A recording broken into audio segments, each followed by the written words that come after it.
Оты, жел, тік тұр, рол, ге!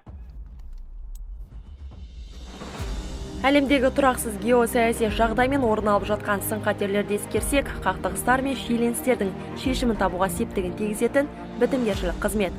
Қазіргі кезде аталған қызметтің әлеуеті жоғары. Бұл тұрғыда Қазақстан да бейбітшілік пен жаһандық қауіпсіздікті сақтауды қолдап, ол үшін нақты қадамдар жасауда.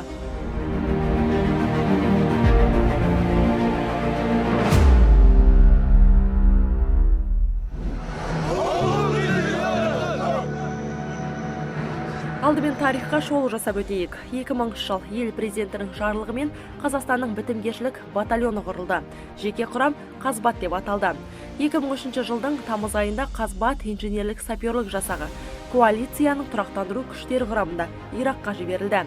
2008 жылдың қазан айына дейін бірнеше ротация жасалып, 290-нан астам жауынгер қызмет атқарды. Олар миналы алаңдарды залалсыздандырып, жарылыс қаупі бар заттарды жойды.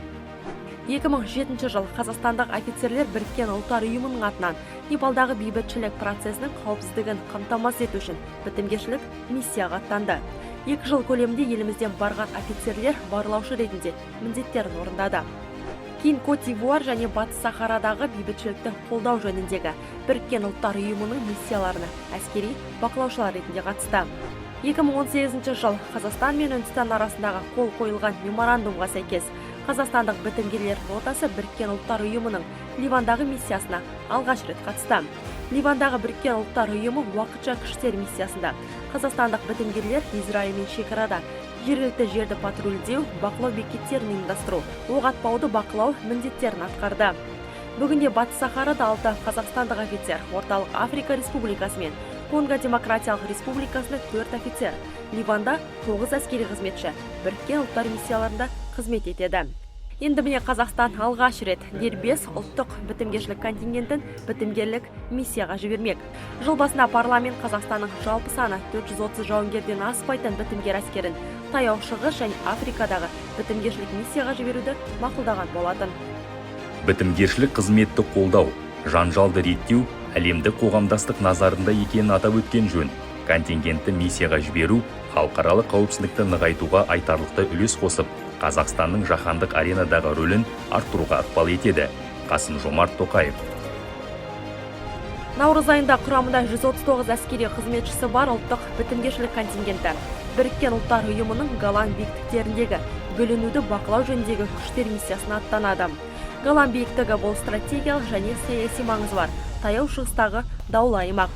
Екі елде жарты ғасырдан астам уақыт бойы осы аймақ үшін қақтығысып келеді. Ал бұл жерде ұлттық контингенттің міндеті қандай? Вы должны понимать, что Организация Объединенных Наций, первый, говорится, их требование – это нейтральность. Біріккен ұлттар ұйымының басты талабы ол бейтарап болу. Сол себепті контингент миссияға келген кезде жергілікті жердегі жағдай бойынша қажетті ғана ақпаратты алады. Себебі бұл Біріккен ұлттар ұйымының мандатының аясында қызмет атқаратын бітімгерлер. Бітімгерлік контингентінің алғашқы тобы 22 ақпанда Алматыдан Ақтау арқылы Дамасққа барады. Кейін негізгі құрам 14 наурызда жіберіледі. Техника мен қару-жарақ та эшелонмен Ақтау арқылы жөнелтілетін болады. С второго мы уже эшелоном передвигаем в Ақтау. Аса маңызды миссияға кез келген әскерилер бара алмайды. Қатаң іріктеуден өткен бітімгерлер ғана таңдалынып алынады. Әскери қызметшілерді даярлау Алматыда орналасқан Қазақстан Республикасы Қорғаныс министрлігінің бітімгершілік операциялар орталығында жүзеге асырылады. Орталық базасын әскери қызметшілер бітімгершілік дайындық бойынша қарқынды курстан өтеді. 6 ай тіл курсын, кейін тағы 6 ай арнайы курстан өтуі шарт. Одан кейін арнайы іріктеу комиссиясы білімін, дене даярлығы мен денсаулығын зерделеп, шешім шығарады. Бұл соңы емес, білімін толықтыру үшін тағы да курстан өту шарт. Бітімгершілік әзірліктері болды. Ол жерде біз бітімгершілік ротасының нағыз атқаратын тапсырмалары туралы өттік. Оның ішінде бізде халықаралық гуманитарлық құқық, медициналық көмек және де қару қолдану ережелері, жергілікті тұрғындарға көмектесу және де бітімгершілік ротаның баратын елді мекеннің тарихы және де салт дәстүрі және де біз бітімгершілік миссиясының мандаты бойынша заңды бұзбай келеңсіз жағдайларда мандат бойынша дұрыс шешім қабылдау жолдарын үйрендік. Мұның бәрі кешенді бітімгершілік дайындықтың маңызды элементі болып табылады. Контингент құрамында әскери ер азаматтармен бірге әйелдер де миссияны орындайтын болады. Олардың ішінде 2 атқыш санитар, 1 мерген, 2 аспазшы және 2 медициналық қызметші бар. Соның бірі медицина қызметінің сержанты Ардақ Күртебаева.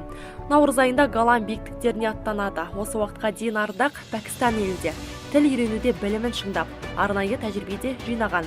Ол 2020 жыл Бейрут портында орын алған жарылысқа мемлекет тарапынан көмек ретінде аттанған әскери дәрігерлердің құрамында болған.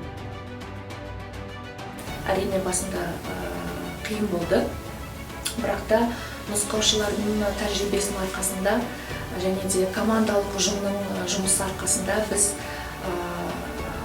қиыншылықты төтеп бердік. Себебі ең бастысы бізде мақсат болды. Ең бастысы мақсат болды бітімгершілік операцияға қатысу.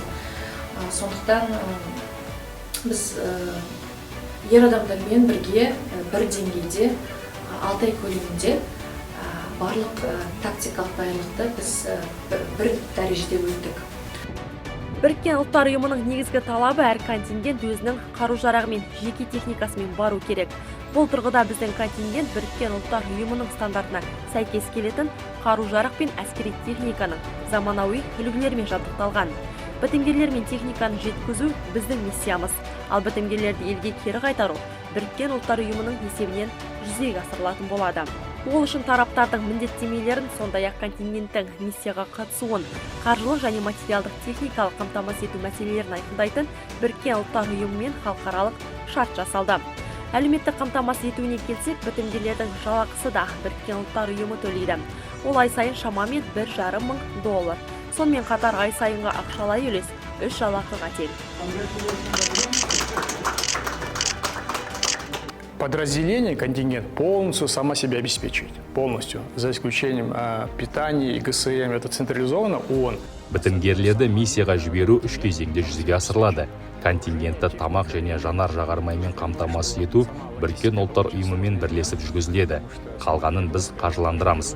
Контингент ауысқан кезде техникаға жөндеу жұмыстарын жүргізу, қосымша материалдармен қамтамасыз ету мемлекет тарапынан жүргізіледі. Ал Біріккен ұлттар ұйымы әрбір техника мен қару-жараққа өтемақы төлейтін болады. За каждую технику, за каждую единицу вооружения техникой ООН будет платить компенсацию. Бітімгерлік қызмет әрқашанда халықаралық деңгейде, қоғам назарында. Әсіресе соңғы жылдары бұл тұрғыда ұлттық контингентті Біріккен ұлттар ұйымының миссиясына жіберуде айтарлықтай маңызды. Осылайша Қазақстан тағы бір мәрте өзінің бейбітшілік, халықаралық қауіпсіздік пен тұрақтылық қағидаларына бейімділігін көрсетуде. Иық!